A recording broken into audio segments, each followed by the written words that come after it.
It's time. So, as promised, I would be creating a fresh level 1 D&D party to make videos for after my most recent one got massacred.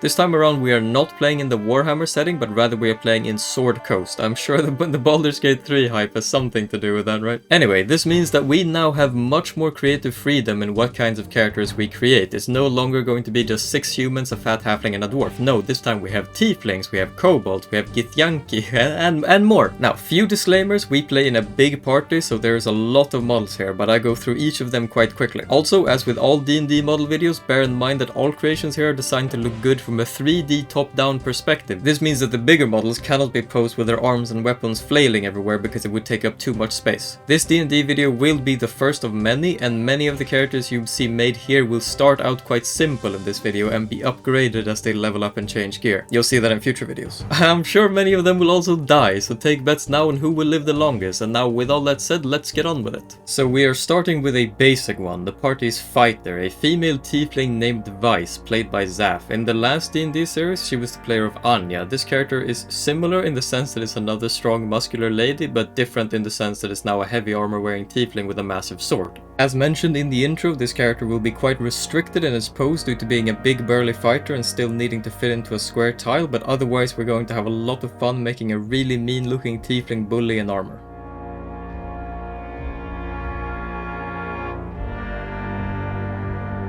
The first point of uniqueness here was these horns. It was requested that I go for something a bit different with added horn details to the sides of the head, so on top of the main big ones I'm using, I'm also using these new mini horns to add extra spikes.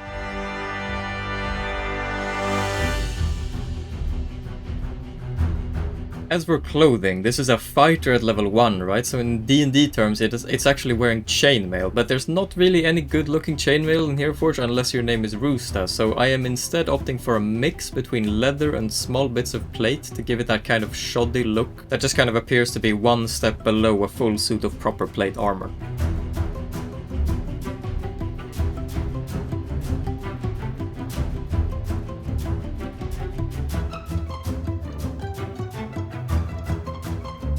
And now for the infamous face customizer bits. Now let me tell you, it is not easy to edit proper face sculpting in a way that is watchable, therefore a lot of this is heavily sped up, but basically what we're going for is a tiefling with fairly sharp features, you know, high cheekbones, but a curved nose and then also a kind of a hard brow.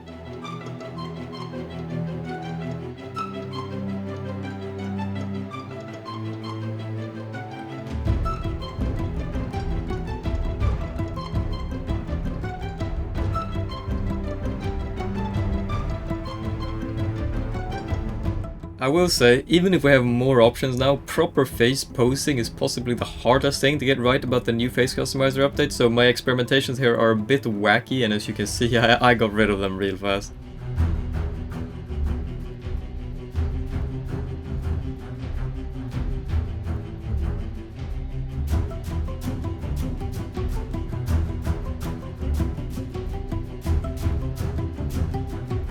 Now this reposing you see here is basically me trying to find some kind of way to fit this greatsword into the tile from top down. I've obviously managed this before with characters like Jean-Pierre or Otto, but like in this case what I end up doing here is simply flipping the sword upside down towards the ground. But you know, it's always a challenge with these D&D models, particularly larger characters or these martial classes, like making them fit in a tile and still look cool is probably the hardest part of the process.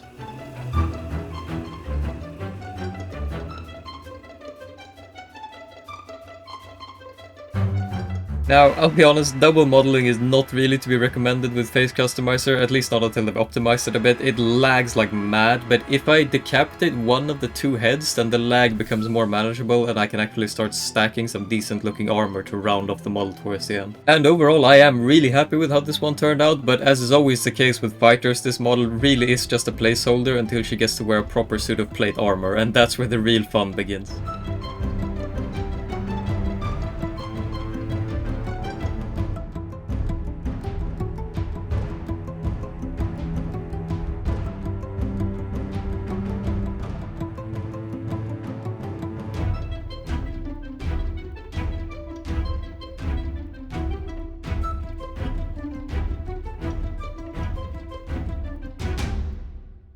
And now we have one of the most requested monster type models I've ever had. Yes, I get it, you want to see a kobold. Fine. Fortunately for you, someone in the party is playing a kobold, but don't get too excited. It's Tommy, the same guy who played Bregthor, and then Casimir, and then Brock, and then Gundolf. All in the same campaign. The point is, this amazing red kobold thief rogue won't last very long. We must together pray for Tommy not to get himself killed in the first 3 sessions if you ever want to see any more of this model.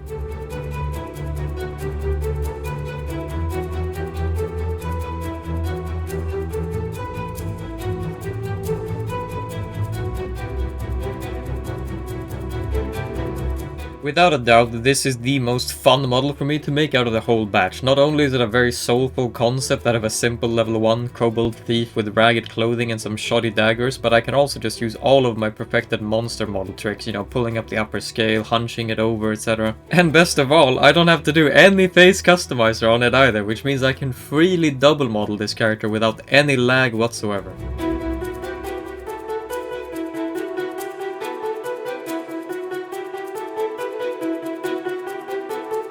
As for finishing touches, I decided to scrub it up a little. Since, you know, this is a level 1 rogue, I removed the massive loot bag and I replaced it with a smaller one and the new grappling hook from the superhero update. Then it was just some gimmicks like, you know, a poisoned vial rogue things, you know, added detailed decals to items and hordes, some scars and spills, etc. Decal kit bashing is something special.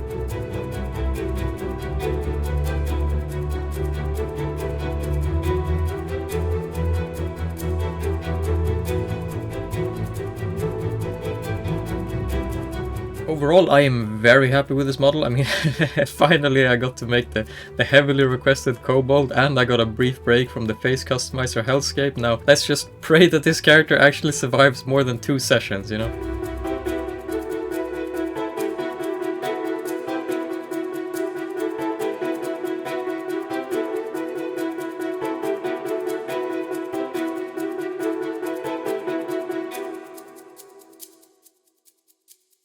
Up next we have my own character, Lawrence, which is a name I picked solely because it sounds really posh and stuck up. I'm effectively playing a slightly maniacal and cowardly nobleman wizard. Fair warning though, this character went through a few different concepts as I was making it, so the aesthetic changes a little, like ranging from edgy shadow mage to a more colorful typical wizard. Last campaign I only ever played martial classes, so this time around I really want to go bonkers with something castery.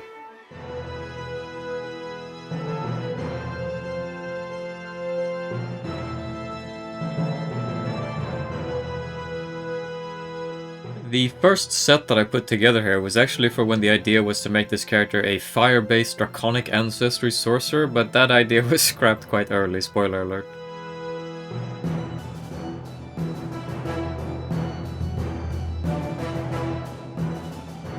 Now, face customizer time. Like I said at the start, the core character idea for this hasn't changed even if the class did. Since the intent is for him to be a very posh, arrogant, stuck-up high society douchebag, I'm going to go for very sharp features, you know, high cheekbones, defined jawline, straight nose, stern brow, all to make this kind of like perfect resting bitch face.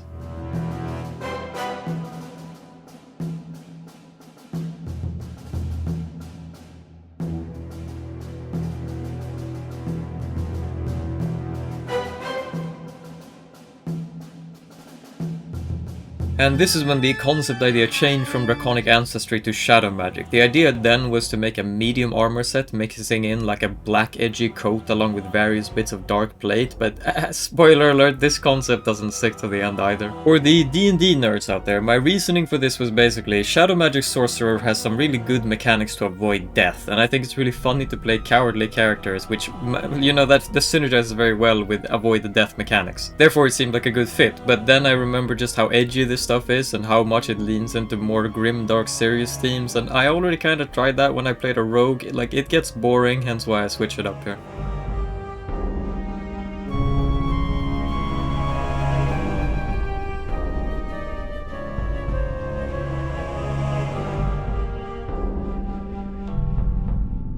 Now, finally, is when I settled on just going back to the original idea, which was a wizard focused on telekinesis, hence this Darth Vader-y four-stroke pose that I'm going for here. This also means that I can get away from all the boring grey and black and actually make a proper wizard character here. Like, from my experience, it's more fun anyway to play characters that take themselves a little bit less seriously. But in Heroforge terms, I'm still using some of the same tricks, you know, combining the sleeveless biker jacket on one model on top of a more basic shirt on the first. But let me tell you, double modeling with face customizer is rough. I mean, this lags.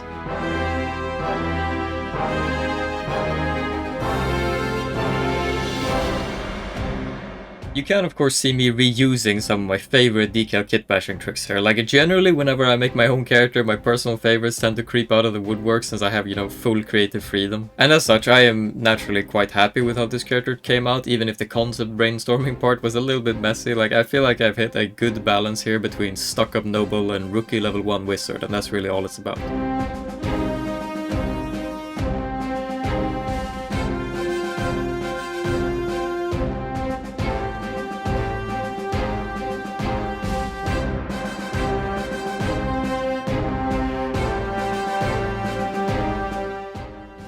Now, we are back to doing something very far out of my comfort zone here. And like, not only is this your classic plain-faced elf with basically nothing facially interesting to work with, it's also an Eladrin, which apparently means it's like an extra naturey elf bound to a season of the year, in this case autumn, so there's going to be some orange leaves on this character. Look, you guys, you all know how I feel about elves even at the best of times, so wish me luck.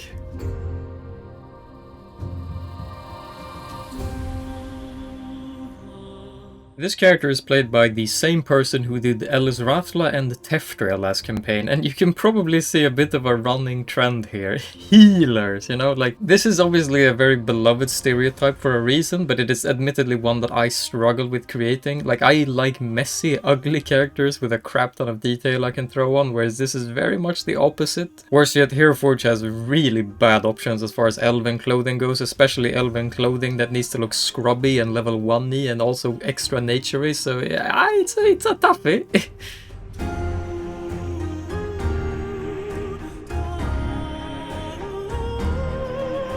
As far as face customizer goes, like I said, imagine a very typical pretty elf character, though the references I was given were however quite slim face with fairly thin lips and eyes, so that's at least something unique for us to try and mold here.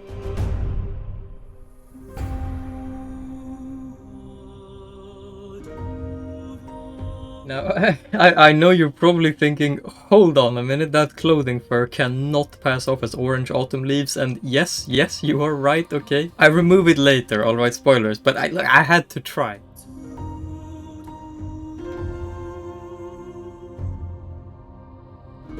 This extra arm clipped inside of the body with the nature spell is a very old trick, but it's the primary centerpiece of this model. I needed something that made it look properly, you know, intertwined with nature, and honestly I could think of nothing better than literal vines with orange autumn leaves wrapped around the arm.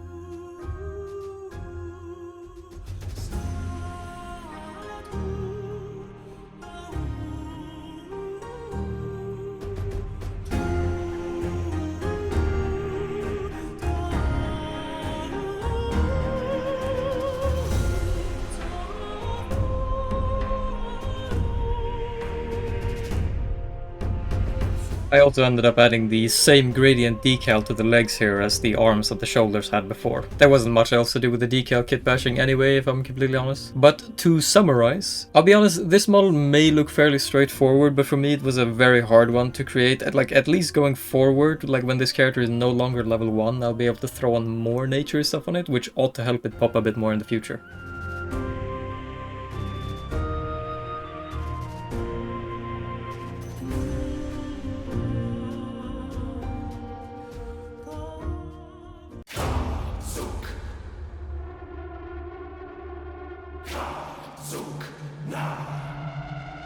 Listen, every party needs its Giga Chad, okay? The main character Seraul returns with his new character, Grak the Goliath Barbarian, not to be confused with Grok. This is my first ever time doing a Goliath in Heroforge, so I made some rookie mistakes early on in what kind of body decals to use, as well as how I should color and texture his skin, but bear with me, okay? I will make this guy look awesome, just wait.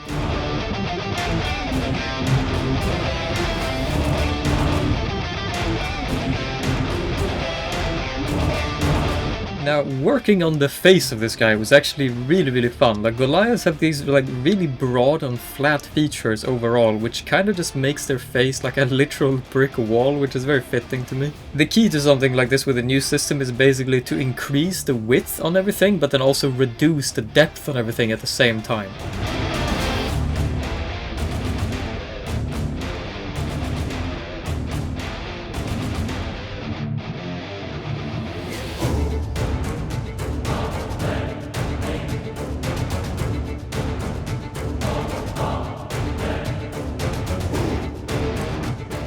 Don't mind this absolutely cursed facial expression here. I had to experiment with some kind of angry shout pose, but then the player asked for something different anyway, so rest assured it won't stay that way.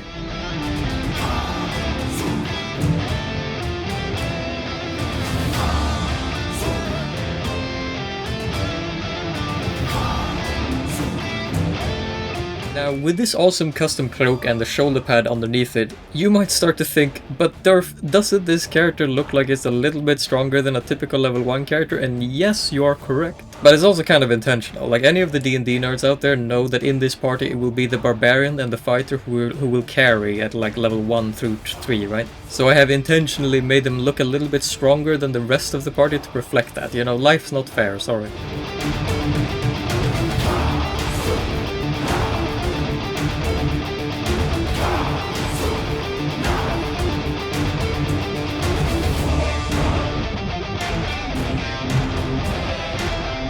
I made some off-camera edits here to fix up the tattoos, the general face expression, as well as mainly the skin color itself. I think this very like muted greyish blue skin looks a lot better than the plain untextured white that it had before. And with that, the model is pretty much done as well, so you know, all hail Gruck the Goliath.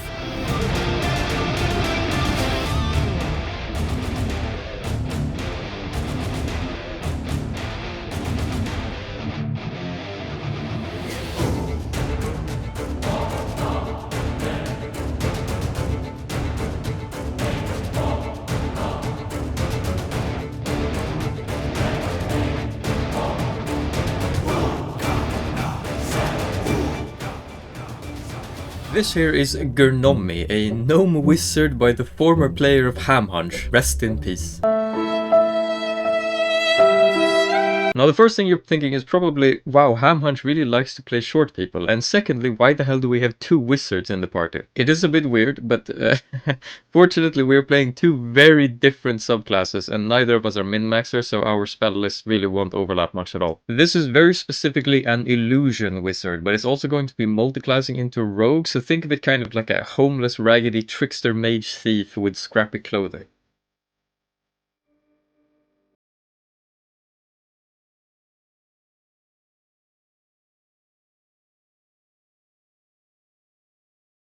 As far as faces go, Gnome is an old gnome, so I get to use a lot of the aging techniques here. He's also meant to have a giga big nose, so all in all, yes, it's a fun face to make. I'm also going to be using one of my favorite beard techniques here, swirling the long beard through the head and then combining it with several pulled down demon horns through the head, which will make a perfect, you know, classic wizard's beard. Look, all the horns will be hidden by the massive hat later anyway.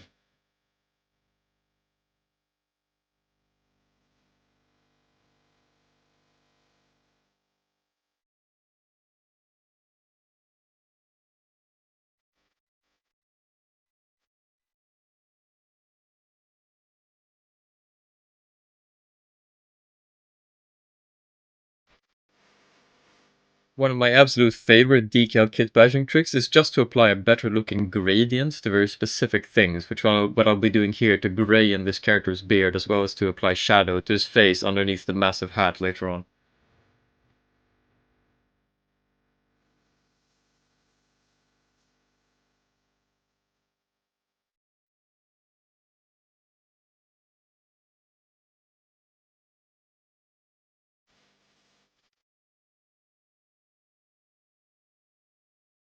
Finally, the third custom decal I will use for the swirly pattern on the hat, since illusion stuff is technically shadow magic, I think. I gave him this like swirly pattern all over the clothing, and it only makes sense for the hat to fit the theme in this case.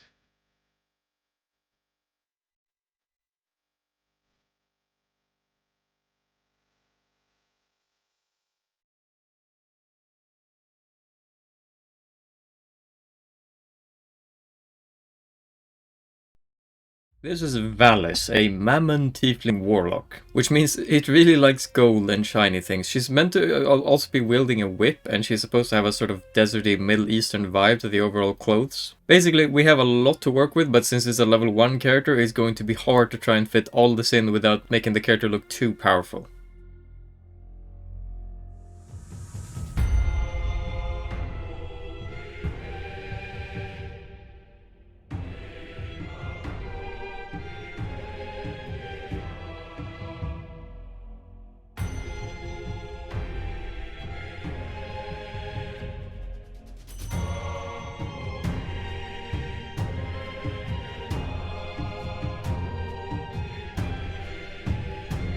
I'll admit, I had to backtrack a lot on this model, because it started out just looking like way too much, and the different themes are also somewhat clashing, which made it difficult to complete the character. Although I am happy with how it came out, I'm also kind of annoyed with it because it's lacking a lot of the things I would like to put on it, but I simply couldn't because it has to be level 1, right? Like, overall, I think this is one of the weaker models of this batch, but it's also one that I think will end up really, really cool next time when it gets to have a bit more on it.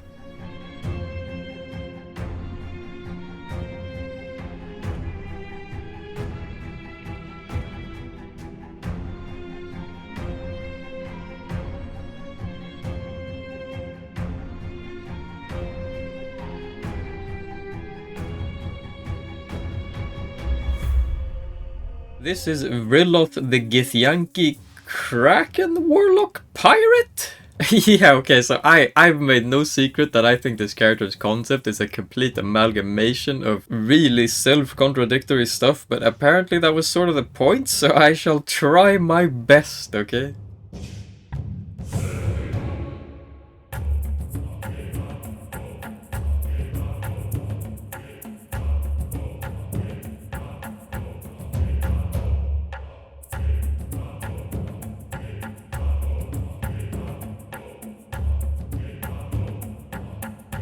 The biggest obstacle here is obviously the Githyanki face. I mean, for anyone unaware, it's basically a flat-faced, skinny orc who has a weird tiny bat nose. Like, it's very, very weird. And my first few attempts at this were honestly quite poor, but it turned out alright in the end after I got a little bit of advice from a few bros in my Discord server, which, by the way, you can join with a link in the description below if you want in.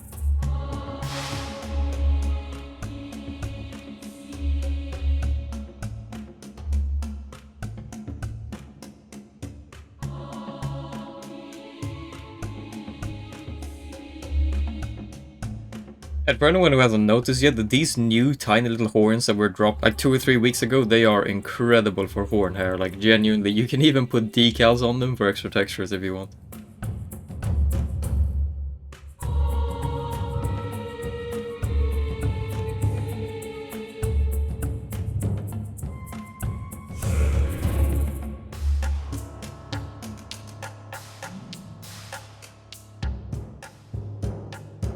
Overall, I'm actually surprisingly happy with how this model came out, considering how daunting the concept was to me. It was also a very, very valuable learning experience with trying to make a completely new type of face. Like, who would have known it might turn out useful trying to do something that isn't a human for the 100th time.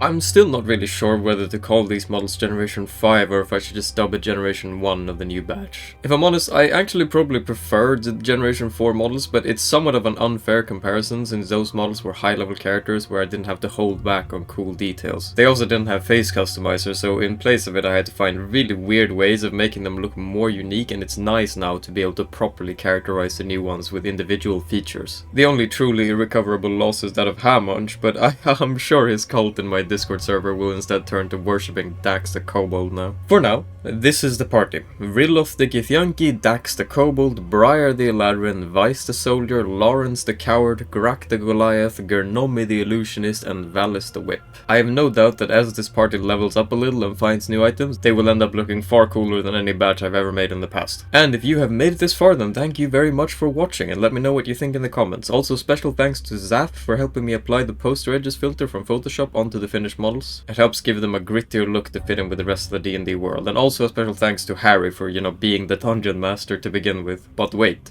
speaking of Harry, there's more. There's one more model for the road, okay? The Dark One, the Dungeon Master, creator and destroyer of worlds. Beware.